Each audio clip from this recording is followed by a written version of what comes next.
చాలామంది వరకు కూడా సంతానం నిలబడకపోవడం, అబార్షన్లు అయ్యి గర్భసంచిలో ఇబ్బందులు కలగడం, వివాహం జరగట్లేదు గురువుగారు, అనేకమైనటువంటి ప్రయత్నాలు చేస్తున్నామని వివాహాలు జరగకపోయినా, అదేవిధంగా కుజదోషం ఉన్న ఇటువంటి వాటన్నిటికీ నివారణయుక్తం సుబ్రహ్మణ్యేశ్వర స్వామి వారి యొక్క షష్ఠి ఆరాధనలు అని చెప్తారు.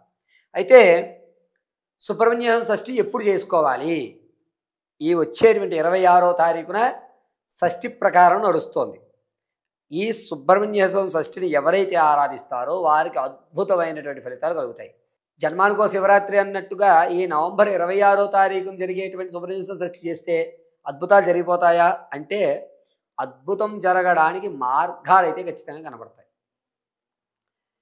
రేపు 26వ తారీఖున మీ ఇంట్లో ఉన్నటువంటి సుబ్రహ్మణ్య ఫోటో ఒకటి పెట్టుకోండి.